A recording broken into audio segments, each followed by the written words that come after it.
बात जुर्म से जूझते आवाम की हो या समाज में बढ़ते क्राइम ग्राफ की, अपराध की हर एक सूरत के पीछे छिपा होता है कोई ना कोई गुनहगार। नमस्कार, मैं हूं ऋचा शर्मा। तफ्तीश की राह में आने वाली हर कड़ी सुराग बनकर पहुंचाती है गुनहगारों को सलाखों के पीछे। आप बने रहिए हमारे साथ, क्योंकि हर जुर्म के खिलाफ हमारी तफ्तीश लगातार जारी है। सीवान में बदमाश इतने बेखौफ हो गए हैं कि गांव से लेकर शहर तक आपराधिक वारदात को अंजाम दे रहे हैं, पुलिस को मुंह चिढ़ा रहे हैं और खाकी के खौफ को खामोश कर रहे हैं।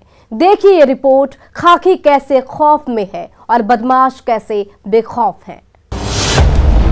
सीवान में अपराधी बेलगाम, डकैती, लूट और हत्या सरेआम। नहीं रहा ये शहर सीवान है, जहां रात तो छोड़िए दिन में भी बाहर निकलने से डर लगता है। जिले में अपराधियों का हौसला इस कदर बुलंद है कि दिन के उजाले में रात के अंधेरे में चोरी, लूट, डकैती और हत्या की वारदात को सरेआम अंजाम दे रहे हैं और पुलिस को मुंह चढ़ा रहे हैं। खाकी के खौफ को खामोश कर रहे हैं तो गांव की तंग गलियों में तमंचे बाज हाथ में मौत और खौफ का सामान लेकर पुलिस को मुंह चढ़ा रहे हैं। गांव से लेकर शहर तक दहशत फैला रहे हैं, जिसकी तस्दीक हसनपुर थाना क्षेत्र के महुअल महाल गांव से आई तमंचेबाज की ये तस्वीरें कर रही है, जो दिन के उजाले में सिर पर मुरैठा बांधे, एक हाथ में तमंचा तो दूसरे हाथ में तलवार लेकर मौत को दावत दे रहा है, जिसकी तस्वीरें सोशल मीडिया पर तेजी से वायरल हो रही है, जिसे रोकने में जिले की पुलिस नाकाम साबित हो रही है। पिछले एक हफ्ते के आपराधिक वारदातों पर नजर डालें तो तारीख 21 जुलाई 2022, जगह टेकनिया गांव, सीवान। मामला रिटायर्ड जवान पर जानलेवा हमला। गुठनी थाना क्षेत्र के मैरवा गुठनी मुख्य मार्ग पर टेकनिया गांव के पास बेखौफ और बेलगाम बदमाशों ने गुठनी थाना क्षेत्र के खरीक टोला गांव निवासी रमेश मिश्र को गोली मारकर जख्मी कर दिया है, जिससे प्राथमिक उपचार के बाद डॉक्टरों ने बेहतर इलाज के लिए गोरखपुर रेफर कर दिया है। घटना के बारे में बताया जाता है कि रमेश मिश्रा मैरवा से अपने घर बाइक से लौट रहे थे और तभी 3 बाइक पर सवार 6 की संख्या में आए अपराधियों ने उनके पैर में गोली मार दी। फिलहाल पुलिस मामले की तफ्तीश कर रही है, लेकिन अब तक हमलावरों का कोई सुराग नहीं मिला है और न ही हमले के पीछे की वजह साफ हो पाई है। एक मोटरसाइकिल पर मनोज पांडे, अजीत सिंह थे। अजीत सिंह ने ही गोली चलाया और एक मोटरसाइकिल पर मुंह बांधा हुआ था और उनका मनोज पांडे का भाई अर्जुन पांडे वो बैठा हुआ था और आगे एक मोटरसाइकिल पे और 2 आदमी थे, जिसको पूरी तरह से नहीं पहचाना। तारीख 20 जुलाई 2022, जगह रेपुरा गांव, सीवान। मामला प्रॉपर्टी डीलर की हत्या। यहाँ भी जीरादेई थाना क्षेत्र के रेपुरा गांव के पास बेखौफ अपराधियों ने खाकी के खौफ को खामोश करते हुए दिन दहाड़े पेशे से प्रॉपर्टी डीलर मृत्युंजय कुमार पांडे की गोली मारकर हत्या कर दी है, जिसके बाद से परिवार खौफजदा है। वहीं हत्या की खबर मिलते ही पूरा परिवार अस्पताल में पहुंच गया। उसके बाद फिर क्या था? चीख पुकार और चित्कार की आवाजें गूंजने लगी। सवाल तो ये है कि मृत्युंजय कुमार पांडे की हत्या आखिर किसने की? क्या पुरानी अदावत में हत्या की साजिश रची गई थी? क्या फिर जमीन विवाद में मर्डर का केस सामने आया है? और हत्या के पीछे बदमाशों के मंसूबे क्या थे, ये किसी को पता नहीं है। फिलहाल पुलिस इन्हीं सवालों का जवाब तलाश रही है, जो एक अबूझ पहेली बनी हुई है। आवाज सुनाई दिया, हम समझे कि चक्का ब्लास्ट हो गया, हम लोग का गाड़ी अनबैलेंस हो गया, हम लोग गड्ढा में चले गए, लेकिन वो गाड़ी वाला रुका नहीं। हमको भी शक नहीं, हम समझे कि चक्का ब्लास्ट हो गया, अनबैलेंस हो गया, पोल था, हम लोग टकरा गए। लेकिन यहाँ से क्योंकि ब्लड निकल रहा था और बाजू के लोगों को जब बुलाया तो वो लोग बोला कि नहीं, एक्सीडेंट नहीं है, ये किसी ने गोली मारी। तारीख 20 जुलाई 2022, जगह भदाव गांव, सीवान। मामला छत से लटकता मिला युवती का शव। यहाँ भी बड़हरिया थाना क्षेत्र के भदाव गांव में उस वक्त सनसनी फैल गई जब लोगों ने कई सालों से बंद पड़े मकान में एक युवती का छत से झूलता शव देखा, जो उसके दुपट्टे से लटक रहा था। जांच के दौरान ये पता चला कि जिस युवती की लाश दुपट्टे से झूल रही है उसका नाम रंजना कुमारी है। उसने हत्या की या आत्महत्या, ये अभी तक रहस्य बना हुआ है, जिसकी गुत्थी को सुलझाने में पुलिस के पसीने छूट रहे हैं। तारीख 15 जुलाई 2022, जगह रिसौरा गांव, सिवान। यहां महाराजगंज थाना क्षेत्र के रिसौरा गांव के बागीचे में एक युवक की खून से लथपथ लाश मिली थी, जिसके बाद से इलाके में सनसनी फैल गई थी, जिसकी पहचान बीठुना गांव के जयप्रकाश सिंह के पुत्र प्रशांत सिंह के रूप में की गई थी। इस तरह सिवान जिले के पुलिस के क्राइम डायरी में अलग अलग थानों में चोरी, लूट, डकैती और हत्या के मामले दर्ज हैं, जो क्राइम डायरी के पन्नों तक ही सिमट कर रह गए। न तो पुलिस मामले पर संजीदगी दिखाती है और न ही जिले के पुलिस कप्तान, जिसको लेकर आम से लेकर खास लोग तक परेशान और हैरान हैं। लोग घरों से बाहर निकलने से खौफजदा हैं।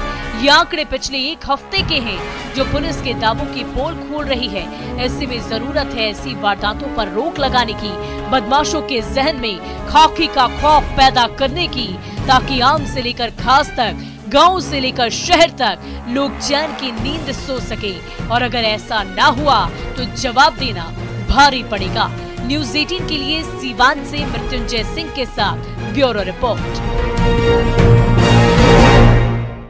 पटना सिटी के बाईपास थाने की पुलिस ने एक साथ 8 अपराधियों को गिरफ्तार किया, जो खाकी के खौफ को देसी कट्टे का धौंस दिखाकर खामोश कर रहे थे और पुलिस की आंखों से ओझल हो जा रहे थे। लेकिन इस दांव पर सभी का दांव उल्टा पड़ गया और शिकारी खुद ही शिकार हो गया। पटना सिटी से 8 अपराधी गिरफ्तार, लूट और हत्याकांड का खुला राज। लंबे समय से सभी चल रहे थे फरार।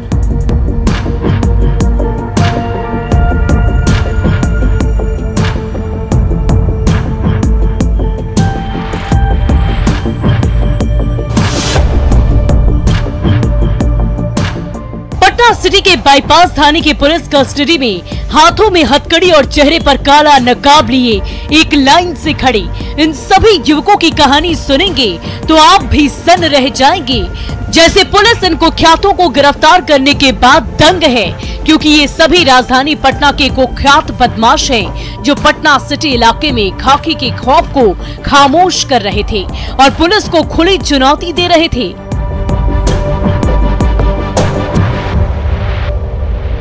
इसमें से 3 बदमाश ऐसे हैं जो बेगमपुर मोहल्ले में बीते 28 अप्रैल को हुए जयराम उर्फ अजय कुमार हत्याकांड के आरोपी हैं, जिसका खुलासा करते हुए पुलिस ने हत्याकांड में शामिल शिवम उर्फ चंटी, ध्रुव कुमार और सूरज कुमार उर्फ साइको शामिल है।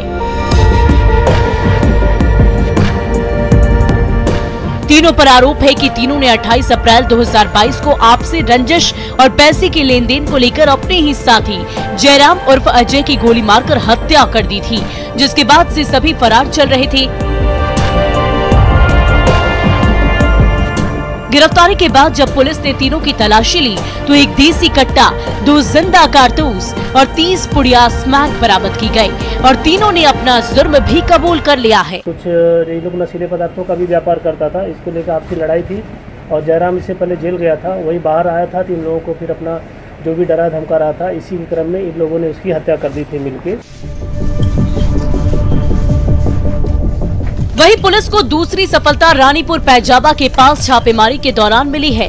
पुलिस को गुप्त सूचना मिली थी कि कुछ अपराधी वहां पर इकट्ठा हुए जो किसी बड़ी लूट की वारदात को अंजाम देने की योजना बना रहे हैं। खबर मिलते ही पुलिस टीम गठित कर छापेमारी के लिए निकल गए और मौके से लुटेरा गिरोह के 5 सक्रिय सदस्यों को गिरफ्तार कर हाथों में हथकड़ी पहना दी, जिसमें छोटू आलम, ऋषु राज, रोशन उर्फ कल्लू, मंगल सिन्हा और मानस सिन्हा शामिल है। जब पुलिस ने तलाशी ली तो एक पिस्टल और 10 जिंदा कारतूस मिले। हमारे पदाधिकारी थे, उनको सूचना मिली कि कुछ लड़के लूटपाट की कोशिश कर रहे हैं पैजाबा के पास में, तो इन्होंने वहाँ पे तुरंत अपने टीम के साथ जो है छापा मारा। तो वहाँ से टोटल 5 लड़कों को गिरफ्तारी हुई, जो कुछ स्थानीय लोगों ने उसमें सहयोग दिया। पुलिस ने जब सभी का आपराधिक इतिहास खंगालना शुरू कर दिया तो पता चला कि गिरफ्तार मानस सिन्हा हथियार की अवैध सप्लाई का आरोपी है, जो मौत और खौफ के सामान का धंधा करता है।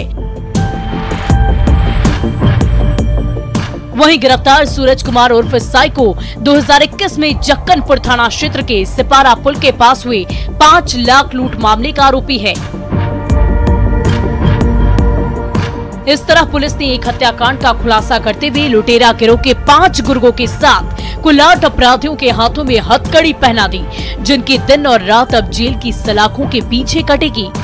न्यूज़ 18 के लिए पटना सिटी से मनोज सिन्हा के साथ ब्यूरो रिपोर्ट।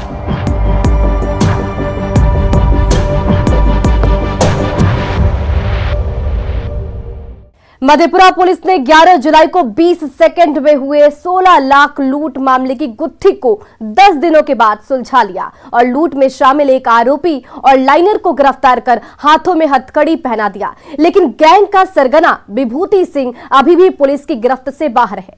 मधेपुरा से आई ये रिपोर्ट देखिए। 16 लाख लूट मामले का पर्दाफाश, 10 दिनों बाद 2 आरोपी गिरफ्तार।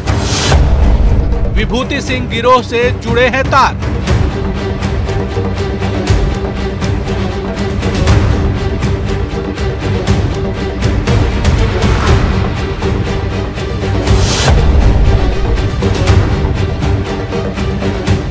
तारीख 11 जुलाई 2022, जिला मधेपुरा। यही वो तारीख है जिस दिन मधेपुरा जिले के सदर थाना क्षेत्र के SPI रोड में दिन दहाड़े बाइक सवार अपराधियों ने एक निजी फाइनेंस कंपनी के कलेक्शन एजेंट से तकरीबन 16 लाख रुपए से भरा बैग हथियार के बल पर लूट लिया था।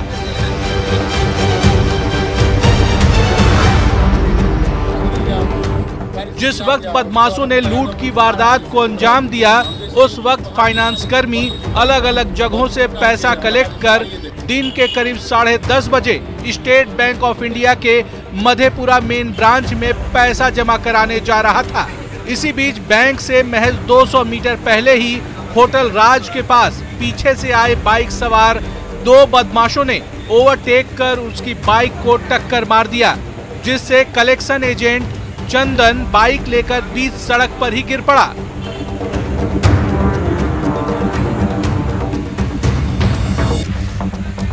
उसके बाद दोनों बदमाशों ने बाइक से नीचे उतरकर कनपट्टी पर गन तान दिया और रुपए से भरा बैग लेकर चलते बने। लेकिन पास में सीसीटीवी कैमरे में बेखौफ बदमाशों की करतूत कैद हो गई थी, जो बदमाशों के लिए काल बन गई।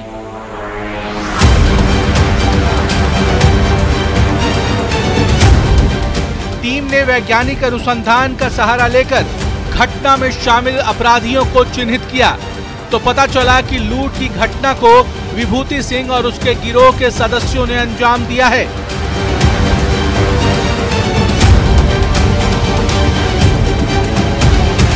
पुलिस अभी जांच कर रही थी।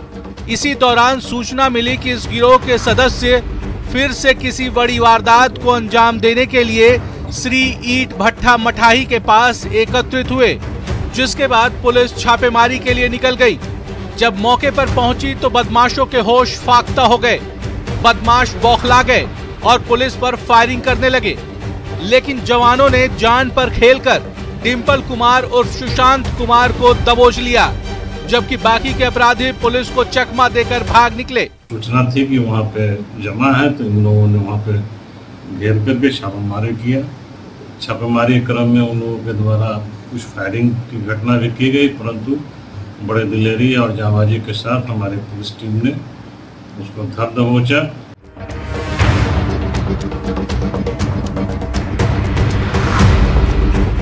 जब पुलिस ने गिरफ्तार डिंपल कुमार और सुशांत कुमार से सख्ती से पूछताछ शुरू की तो पता चला कि वो सीमांचल के कुख्यात लुटेरे गैंग विभूति सिंह गिरोह का सदस्य है।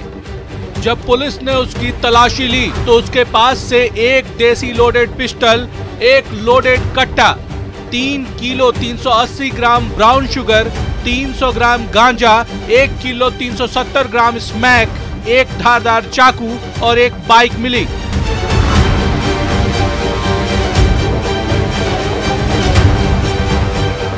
इसके बाद पुलिस ने डिंपल कुमार का आपराधिक इतिहास खंगालना शुरू किया तो पुलिस वालों के होश उड़ गए, क्योंकि गिरफ्तार डिंपल कुमार पर मधेपुरा, सहरसा और सुपौल जिले में 1 दर्जन से अधिक लूट और हत्या के मामले दर्ज मिले, जिसकी तलाश 3 जिलों की पुलिस कर रही थी, लेकिन ये आंखों में धूल झोंक कर फरार हो जाता था।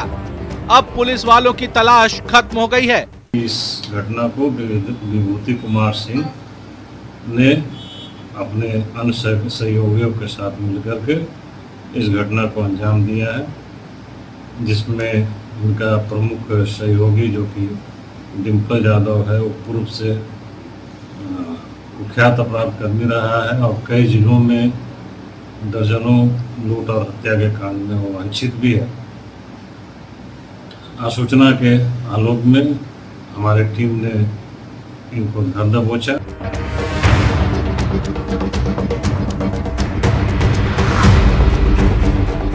डिंपल यादव की निशानदेही पर ही पुलिस ने सुनील यादव के घर पर छापेमारी की तो पुलिस को 1 देसी कट्टा और गोली बरामद हुआ है, लेकिन अपराधी भागने में सफल रहे।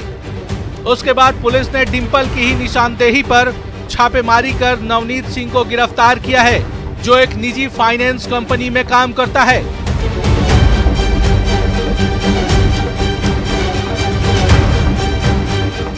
पुलिस ने जब नवनीत से सख्ती से पूछताछ शुरू की तो नवनीत ने परत दर परत लूट की साजिश का पूरा राज उगल दिया और बताया कि उसी ने लूट की पूरी साजिश रची थी और लाइनर की भूमिका निभाई थी। इसमें गिरफ्तार नवनीत कुमार जो कि सहरसा में काम करते हैं, एक नॉन बैंकिंग कंपनी में ही काम करते हैं, वो इसमें थोड़ा घटना के पूर्व उन्होंने इसका रेकी किया। जिस लड़के से लूटपाट की गई है उसकी पूरी गतिविधि को कई दिनों से वो नज़र रखे हुए था और घटना जिस दिन हुई उस दिन उसी की सूचना के आधार पर विभूति सिंह और डिंपल यादव ने इस घटना को अंजाम दिया।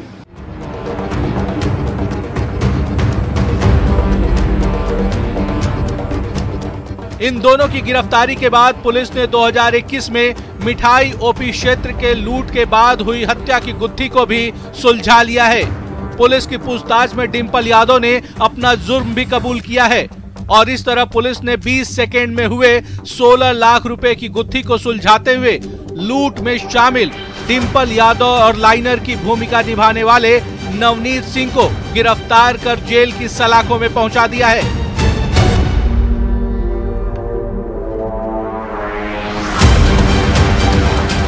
लेकिन पुलिस को अभी गैंग के सरगना विभूति सिंह की भी तलाश है, जो पुलिस की गिरफ्त से बाहर है। ऐसे में अब देखने वाली बात यह है कि पुलिस कब तक सीमांचल के मोस्ट वांटेड विभूति सिंह को गिरफ्तार कर जेल की सलाखों में पहुंचाती है। न्यूज 18 के लिए मधेपुरा से तुरबसु के साथ ब्यूरो रिपोर्ट।